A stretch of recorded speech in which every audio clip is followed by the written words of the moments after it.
اللہ کے واسطے چپ رہنا سیکھو، صبر کرنا سیکھو، غصے کو پینا سیکھو، تو آپ کی زندگی چھوٹے سے گھر میں بھی جنت بن جائے گی۔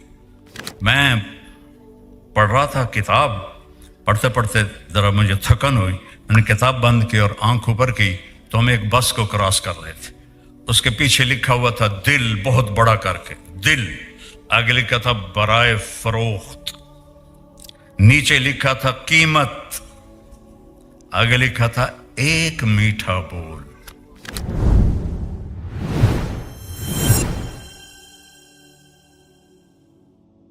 صرف اخلاق اچھے کرو، بول اچھا کرو، آپ کی زندگی جنت بن جائے گی۔ اللہ کی قسم، پیسوں سے نہیں ہوتا،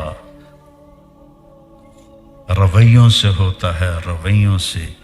میٹھے بول میں جادو ہے۔ ہماری بسیں ہیں، ان کے پیچھے الٹے سیدھے جملے ہوتے ہیں، ہارن دے کر پاس کریں۔ جب تھوڑی پرانی ہوتی ہے تو پیچھے لکھا ہوتا ہے یا پاس کر یا برداشت کر۔ جب تھوڑی اور پرانی ہوتی ہے تو پیچھے ایک ملنگ بنا ہوتا ہے اور لکھا ہوتا ہے نہ چھیڑ ملنگانو۔ یہ تو فضولیات ہو گئی۔ یہ میں نے علم حاصل کیا ہے سڑکوں سے، کہ میری زندگی سڑکوں پہ بہت گزری۔ ایک بس نے سارے دھونے دھو دیے۔ میں پڑھ رہا تھا کتاب، پڑھتے پڑھتے ذرا مجھے تھکن ہوئی، میں نے کتاب بند کی اور آنکھ اوپر کی تو ہم ایک بس کو کراس کر رہے تھے۔ اس کے پیچھے لکھا ہوا تھا دل، بہت بڑا کر کے دل، آگے لکھا تھا برائے فروخت، نیچے لکھا تھا قیمت، آگے لکھا تھا ایک میٹھا بول۔ ایک میٹھا بول، میٹھا بول بولنا سیکھو، چپ رہنا سیکھو۔ ہماری ایک دھوبن تھی، میں ہر جگہ سناتا ہوں، ماسی شریفہ، ایڈی موٹی، چھوٹے قدی، 4 یا 9 سب نو نچا کے رکھ دیا۔ ایک دن آ گئی میری بہن کول، بی بی اے میری 9 بڑیاں لڑ دیاں، میں نے کوئی تویز دی ساری میری نوکر بن جاون۔ ساس کی تمنا ہوتی ہے کہ بہو نوکر بن جائے، بہو کی تمنا ہوتی ہے کہ ساس میرے نیچے لگ جائے، بہو بیٹی بن جائے، ساس ماں بن جائے، تو کتنا اچھا رشتہ ہے۔ میں نے اپنی 2 بیٹیاں روانہ کر دی اور اپنے بیٹے کے لیے ایک بیٹی لے کر آیا۔ تو اس کو میں اپنی بیگم سے کہتا تھا کہ بیگم تیرے اخلاق کا پتہ چلے گا جب تیری بہو آئے گی۔ بیٹیوں کے لیے تو ہر ماں فدا ہوتی ہے، قربان ہوتی ہے، جب تیری بہو آئے گی نا پھر میں دیکھوں گا کہ تیرے اخلاق کیا ہیں۔ اور اللہ کے فضل سے اس نے پورا کر کے دکھایا، بڑھ کے دکھایا۔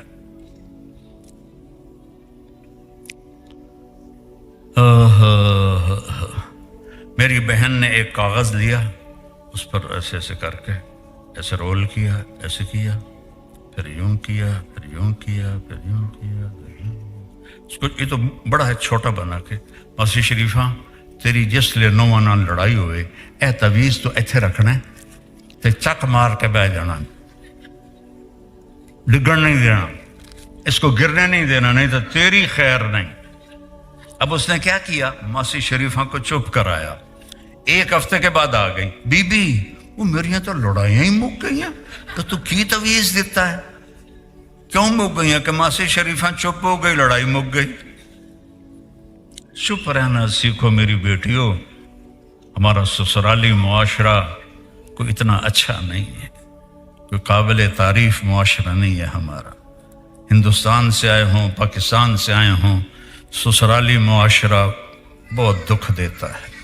اللہ ماشاءاللہ کہیں لڑکیاں بڑی شیرنی نکل آتی ہیں، ورنہ عام طور پہ سسرالی معاشرہ نا انصافی کرتا ہے۔ میرے نبی نے فرمایا یہ میرے مدینے کے صحابہ بڑے اچھے لوگ ہیں۔ عجیب حدیث یاد آئی، میرے مدینے کے صحابہ بڑے اچھے لوگ ہیں۔ کیوں یا رسول اللہ؟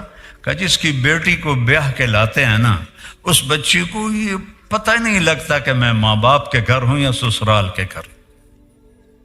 یہ سیکھو، درگزر کرنا سیکھو۔ عورت کو اللہ نے زیادہ نازک بنایا ہے، قربانی زیادہ ہے، ماں چھوڑی، باپ چھوڑا، بہنیں چھوڑی، بھائی چھوڑے، سہیلیاں چھوڑی، گھر چھوڑا، عادات چھوڑی، اور ایک پرائے گھر میں جا کے چلی گئی۔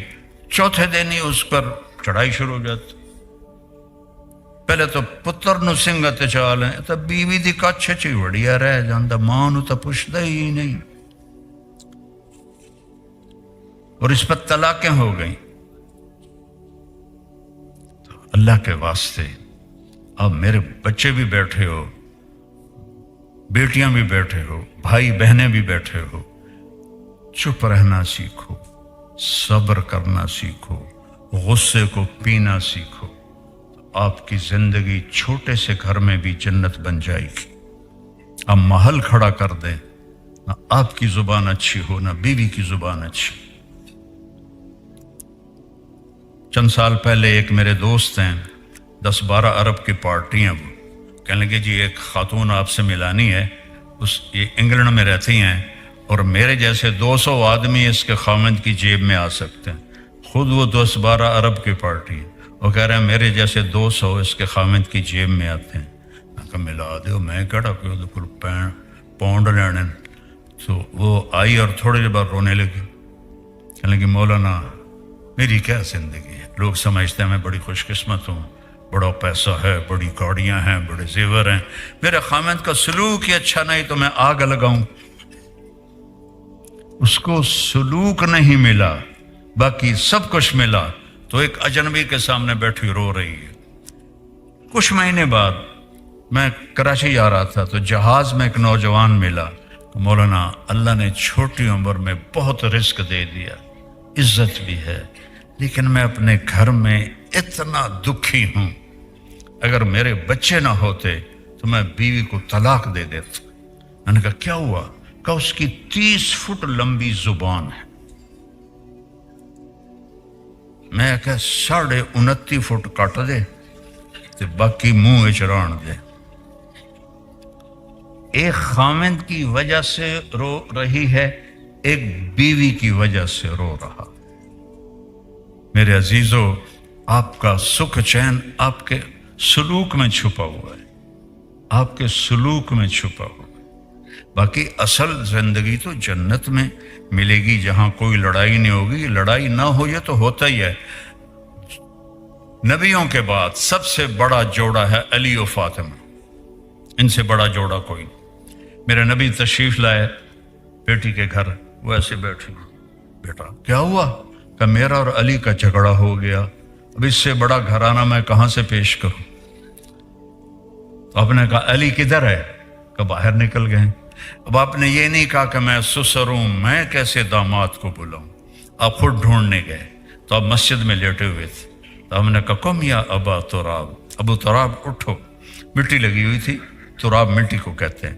حضرت علی فرماتے ہیں مجھے یہ لقب پوری دنیا مل جانے سے بھی زیادہ محبوب ہے۔ اور آپ ان کو لائے، گھر آئے، کوئی بات نہیں فاطمہ سے پوچھی نہ علی سے پوچھی۔ یہ جو صلح کرانے جاتے ہیں نا، یہ ہو لڑا کے آ جاتے ہیں، ہاں بھائی تو کی آکھیا؟ میں تو کچھ نہیں آکھیا، یہ نہیں آکھیا، ہاں بھائی تو کی آکھیا؟ میں تو کچھ نہیں آکھیا، اس آکھیا ہے۔ او ماشاءاللہ ڈھیر اگلا کے آ جا۔ میرے نبی نے کیا کیا؟ سنو غور سے، آپ ایسے لیٹ گئے، میں لیٹ کے کیویں بھی کھاتا ہوں، آپ ایسے لیٹ گئے اور ادھر علی کو لٹایا، ادھر فاطمہ کو۔ علی کا ہاتھ اٹھا کے اپنے سینے پہ رکھا، فاطمہ کا ہاتھ اٹھا کے علی کے ہاتھ پہ رکھا، اور اپنا ہاتھ فاطمہ کے ہاتھ پہ رکھا۔ اب یہ علی کا ہاتھ، یہ فاطمہ کا ہاتھ، یہ میرے نبی کا ہاتھ، اور آپ نے فرمایا دونوں سے کہو ہماری صلح ہو گئی۔ کچھ نہیں پوچھا، کہو ہماری صلح ہو گئی۔ کہا جی ہماری صلح ہو گئی۔ دونوں خوش ہو گئے اور آپ باہر نکلے، وہ رنگ چمک رہا۔ صحابہ نے پوچھا یا رسول اللہ بڑے خوش نظر آ رہے ہیں۔ فرمایا علی و فاطمہ کی صلح کرا کیا رہا۔ تو یہاں تو یہ کھٹ پٹ چلتی رہے گی، اس کو مٹانا ہے، اس کو بڑھانا نہیں ہے۔